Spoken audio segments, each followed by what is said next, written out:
도반님들 안녕하십니까? 오늘 여러분이 절에 들어가서 대웅전에 합장해 본 적이 있다면 이 질문이 한 번쯤 떠오르셨을 겁니다. 대웅전에는 석가모니 부처님이 계시고, 극락전에는 아미타 부처님이 계시고, 약사전에는 약사열의 부처님이 계시고, 대적광전에는 비로자나 부처님이 계십니다. 그런데 문득 우리 마음이 묻습니다. 그래서 불교에서 부처님 중에 누가 제일 높나요? 기독교에서 하느님이 절대적 존재인 것처럼, 그리스 신화에서 제우스가 왕인 것처럼 불교에도 가장 높은 부처님이 있는 걸까요? 결론부터 말씀드리겠습니다. 불교에는 부처님의 서열이 없습니다. 이 말이 조금 낯설게 들리실 수도 있습니다. 왜냐하면 우리는 세상을 늘 서열로 이해하는데 익숙하기 때문입니다. 하지만 부처님의 세계에서는, 깨달음의 자리에서는 누가 더 위냐가 아니라 누가 어떤 인연으로 우리에게 다가오느냐가 중요합니다. 오늘 영상은 이 혼란을 딱 한 번에 정리해 드릴 겁니다. 바로 삼신불, 부처님의 세 가지 몸, 세 가지 모습이라는 개념으로요. 이것만 이해하면 석가모니불도, 비로자나불도, 아미타불도, 약사열애불도 모두가 한 번에 정리됩니다. 그리고 마지막에는 지금 당신에게 가장 가까운 부처님이 누구인지도 자연스럽게 보이게 될 겁니다. 잠시만 마음 편히 들으세요. 깊이 숨을 들이쉬고 천천히 내쉬면서 이 이야기 속으로 들어오세요. 첫 번째로, 왜 서열이 없다는 걸까요? 불교에서 부처님은 신처럼 높은 존재가 아니라 깨달음을 완성한 존재입니다. 깨달음은 누군가 더 많이 소유하거나 더 큰 권력을 가지는 게 아닙니다. 깨달음이란 진리를 분명히 본 자리입니다. 그래서 깨달음을 완성한 부처님들은 본질적으로 같은 진리를 깨달으신 분들입니다. 마치 바다가 수많은 물방울로 이루어져 있어도 그 본질은 모두 바다인 것처럼요. 어떤 물방울이 더 높은 바다입니까? 없습니다. 그렇다면 왜 절마다 부처님이 다르게 모셔져 있을까요? 비로자나 부처님도, 아미타 부처님도, 석가모니 부처님도 모두 같은 깨달음의 다른 표현입니다. 중요한 것은 누가 더 높으냐가 아니라 지금 나에게 어떤 부처님의 가르침이 가장 필요한가입니다. 부처님은 하나의 진리이지만 중생의 근기와 인연에 따라 다른 모습으로 나타나십니다. 이걸 비유로 가장 잘 설명하는 말이 바로 이것입니다. 하나의 달이 호수에도 비치고 물컵에도 비치고 빗물 웅덩이에도 비치지만 달 자체는 하나다. 달은 하나인데 비추는 물이 달라서 모습이 달라 보일 뿐입니다. 이제 삼신불이라는 개념으로 그 달의 세 가지 모습을 정리해 보겠습니다. 삼신불은 말 그대로 부처님의 세 가지 몸입니다. 법신불, 보신불, 등신불. 이 세 가지를 알면 부처님들이 왜 다양하게 나타나는지, 왜 서열이 아니라 역할의 차이인지 이해가 됩니다. 먼저 법신불입니다. 법신불은 형태가 없습니다. 우주의 진리, 깨달음의 본체 그 자체를 말합니다. 눈에 보이지 않지만 어디에나 있는 공기처럼 법신불은 모든 곳에 편재하지만 특정한 모습으로 고정되지 않습니다. 그래서 법신불은 진리 그 자체로 이해하시면 됩니다. 한국 사찰에서 법신불을 대표하는 부처님은 비로자나 부처님입니다. 비로자나라는 이름은 태양처럼 비추는 분이라는 뜻으로 모든 존재를 차별 없이 비추는 광명의 상징으로도 말해집니다. 화엄경에서는 비로자나 부처님을 법계의 주불로 묘사합니다. 법계란 모든 존재가 서로 걸림없이 연결되어 있는 진리의 세계입니다. 즉 우주 전체가 곧 부처님의 몸이라는 시각을 보여주는 것이죠.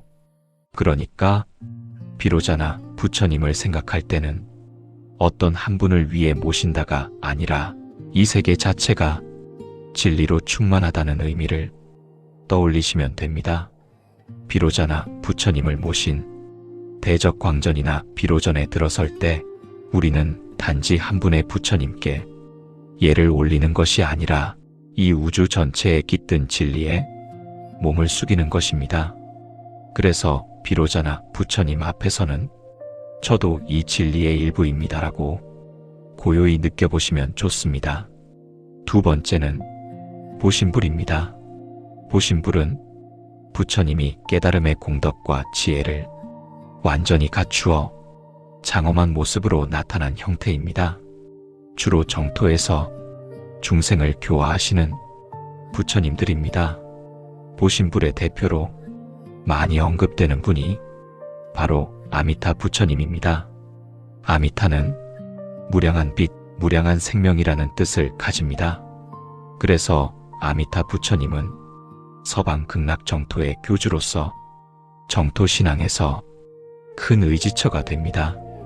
극락 정토는 단순한 천국 이미지로만 보면 불교의 깊이를 놓치게 됩니다. 불교에서 정토는 괴로움이 줄고 수행이 쉬워지는 환경이라는 의미가 큽니다. 즉, 거기에서 수행이 이어지고 거기에서 다시 깨달음으로 나아가는 길이 열려 있다는 뜻이죠. 그래서 많은 분들이 염불을 합니다. 나무아미타불, 그 이름을 부르는 행위가 단지 소원을 비는 주문이 아니라 마음을 한 곳에 모으고 두려움을 가라앉히고 자비의 방향으로 정렬하는 수행이 되기도 합니다. 염불은 단순히 입으로 부처님의 이름을 부르는 행위가 아니라 마음을 한 곳에 모으고 번뇌와 망상을 가라앉히며 자비의 파동을 일으키는 깊은 수행법입니다. 그래서 많은 수행자들이 염불 삼매에 들어 마음의 평화를 얻고 깨달음에 가까워지기도 합니다.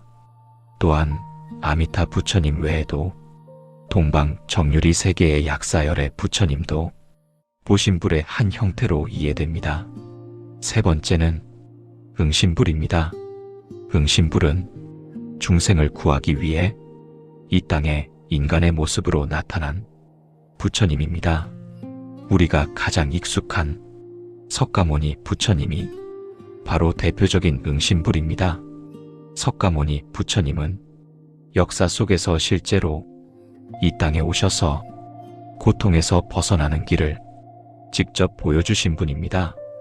왕자로 태어났지만 생로병사를 보고 고통의 근본을 찾기 위해 출가하셨고 극단적 고행도 해보셨지만 그 길이 답이 아님을 아셨습니다. 그리고 보리수 아래에서 중도의 길로 깨어있는 수행을 하셨고 마침내 깨달음을 얻으셨습니다. 그 이후 45년 동안 계급과 성별을 가리지 않고 모든 이에게 법을 설하셨습니다. 그러니 석가모니 부처님은 우리에게 가르침을 남긴 스승이자 이 땅에서 길을 보여주신 부처님으로 가장 가까운 인연이 되기도 합니다. 여기까지 들으면 이렇게 정리할 수 있습니다. 비로자나 부처님은 진리 그 자체, 법신불의 상징, 아미타 부처님은 자비와 원력으로 맞이하는 보신불의 상징, 석가모니 부처님은 인간 세상에 나타나 길을 보여주신 응신불의 상징. 그래서 누가 더 높고 낮은 게 아니라 같은 달이 다른 물에 비친 것처럼 같은 진리가 다른 모습으로 드러난 것입니다. 그렇다면 약사열의 부처님은 어디에 해당할까요? 약사열에는 동방정유리 세계의 교주로 중생의 질병과 고통을 치유하는 원력을 세우신 부처님으로 알려져 있습니다. 그래서 절에서는 몸과 마음의 병, 삶의 불안과 두려움을 내려놓고 싶을 때 약사열의 부처님 앞에 간절히 서게 됩니다. 약사열애의 의미는 단지 병을 고치는 신이 아니라 삶의 고통을 줄이고 바른 길로 돌아가게 하는 자비의 방향을 상징합니다. 이제 부처님뿐 아니라 보살님들도 많이 모시죠. 관세음보살, 지장보살, 문수보살, 보현보살. 그렇다면 보살님들은 부처님보다 낮은 존재일까요? 여기서도 불교는 서열보다 서원과 역할을 봅니다. 부처님이 깨달음을 완성한 분이라면 보살님은 중생을 먼저 돕기 위해 서원을 세우고 길 위에 머무는 존재입니다. 가장 대표적인 분이 관세음보살입니다. 세상의 소리를 관찰하고 고통받는 중생의 목소리를 듣고 즉시 돕는 자비의 상징. 그래서 많은 사람들이 힘들 때, 두려울 때 관세음보살을 부릅니다. 또 지장보살은 지옥이 비기 전에는 성불하지 않겠다는 강한 원력의 상징입니다. 특히 49제 중음의 기간 같은 이야기와 함께 지장보살 신앙이 이어져 왔습니다. 문수보살은 지혜의 상징으로 무명을 끊는 칼을 든 모습으로 표현되기도 하고, 보현보살은 실천의 상징으로 선행과 원행을 통해 삶에서 길을 걷게 하는 힘을 상징합니다. 그래서 불교는 누가 더 위냐가 아니라 내가 지금 어떤 고통 속에 있고 어떤 수행이 필요하며 어떤 마음을 내야 하는가에 따라 인연이 닿는 이름이 달라지는 것입니다. 여기서 오늘 영상의 핵심을 딱 한 문장으로 정리해 드릴게요.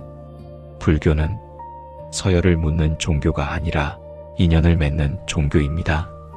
부처님은 언제나 우리보다 높은 곳에서 점수 매기듯 서 계신 분이 아닙니다. 지금 이 순간 내 마음이 어떤 상태인지, 내가 무엇을 붙잡고 있는지, 무엇을 내려놓아야 하는지, 어떤 자비를 내야 하는지 그 자리에서 가장 가까운 모습으로 다가오시는 분들입니다. 그래서 어떤 분에게는 석가모니불이 가장 가까운 스승이고, 어떤 분에게는 아미타불이 가장 큰 위안이고, 어떤 분에게는 약사열애가 삶을 다시 일으키는 힘이 되고, 어떤 분에게는 관세음보살이 눈물 속에서 손을 잡아주는 자비가 됩니다. 중요한 것은 형식이나 이름이 아니라 진심입니다. 어떤 부처님께 기도하든 어떤 보살님께 귀의하든 진실한 마음으로 하면 그 마음이 곧 수행이 되고 그 수행이 쌓여보게 됩니다. 진실한 마음으로 기도하는 순간 당신은 이미 부처님의 자비 속에 있는 것입니다. 그리고 그 자비는 당신을 통해 흘러 세상 모든 중생에게 닿게 됩니다. 이제 짧게 마무리를 해보겠습니다. 잠시 눈을 감지 않아도 좋습니다. 그냥 가만히 자신의 마음에 물어보세요. 지금 내게 가장 가까운 부처님은 누구인가요? 지금 내 삶에서 가장 필요한 것은 지혜인가요? 자비인가요? 치유인가요? 아니면 흔들리지 않는 마음인가요? 그 답을 억지로 찾지 않아도 됩니다. 그저 떠오르는 이름이 있다면 그 이름은 지금 당신과 인연이 닿아 있는 마음의 방향입니다. 그리고 그 순간이 수행의 시작일 수 있습니다. 그 순간부터 당신의 삶에는 조금씩 변화가 찾아올 것입니다. 처음에는 작은 것들입니다. 마음이 조금 더 편안해지고 세상을 보는 눈이 조금 더 맑아지고 사람들과의 관계가 조금 더 부드러워집니다. 하지만 그 작은 변화들이 쌓이면 어느새 당신은 전과는 다른 사람이 되어 있을 것입니다. 더 이상 불안에 흔들리지 않고, 더 이상 집착에 매이지 않으며, 더 이상 두려움에 갇히지 않는 그런 사람으로요. 그리고 그때 당신은 깨닫게 될 것입니다. 부처님은 처음부터 당신 곁에 계셨다는 것을, 다만 당신이 그 존재를 느끼지 못했을 뿐이라는 것을. 수행은 특별한 사람들만 하는 거창한 것이 아닙니다.